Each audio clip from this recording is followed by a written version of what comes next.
Secara khusus juga kami memberikan perhatian terhadap pelindungan konsumen di berbagai bidang. Kita sama-sama menyadari maraknya keluhan masyarakat di bidang keuangan atau investasi ilegal. Di bidang kesehatan, properti, atau produk jasa lainnya yang disalurkan ke masyarakat melalui usaha korporasi atau perseorangan.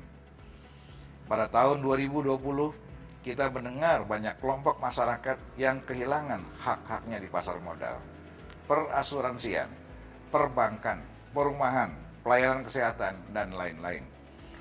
Hal-hal seperti ini memerlukan pembenahan, baik dari sisi pengaturan dan pengawasan, juga penegakan hukumnya. Saudara-saudara sekalian yang saya hormati, kita perlu terus-menerus melakukan perbaikan pelayanan hukum dan penegakan hukum di berbagai sektor. Lembaga-lembaga negara seperti DPR, DPD, BPK, MA, MK, KY, dan lembaga-lembaga negara lainnya yang telah bekerja dengan optimal sesuai dengan kewenangannya harus juga kita berikan apresiasinya. Berbagai tugas kenegaraan telah dituntaskan dengan baik, mulai tugas legislasi, pengawasan, penegakan hukum, hingga pelaksanaan sistem politik melalui pemilihan umum. Lembaga-lembaga tersebut bersama-sama dengan lembaga MPR dan pemerintah saling bekerja sama untuk memperkuat tata kelola negara dan merawat proses pembangunan nasional.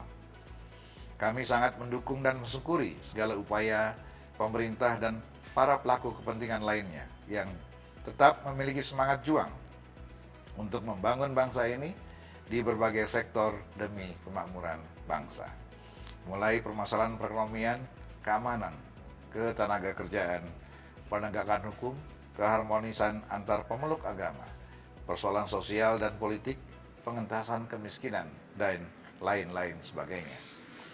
Kami juga terus mendorong pemerintah untuk selalu mengayomi dan membangun seluruh lapisan masyarakat atau kelompok sosial tertentu untuk mendapatkan keadilan, keamanan, kesempatan yang sama dalam berkehidupan berusaha, dan kesempatan kerja, pemerataan pembangunan baik antara pusat dan daerah atau antara daerah dengan daerah lainnya, termasuk keadilan dalam hak asasi manusia, HAM, dan pembangunan sumber daya manusia yang berkeadilan.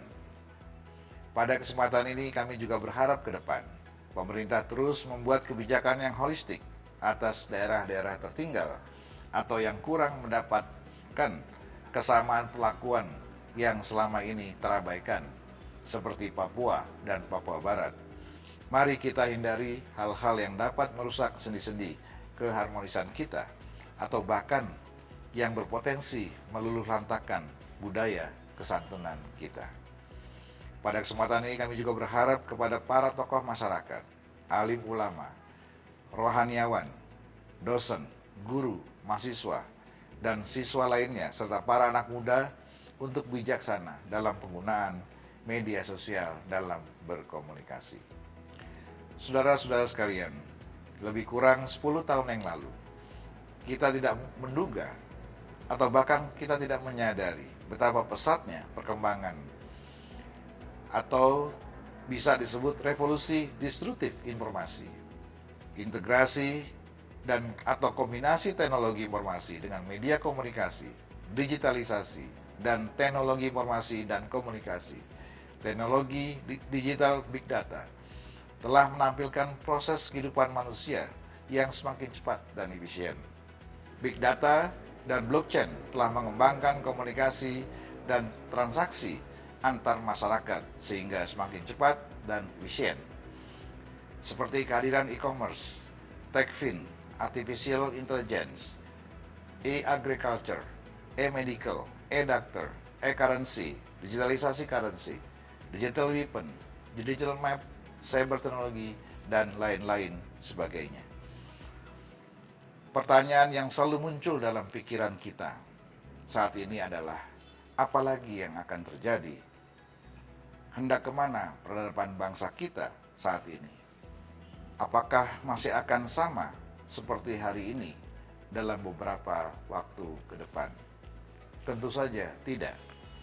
Ada ancaman yang harus kita perhitungkan di masa mendatang.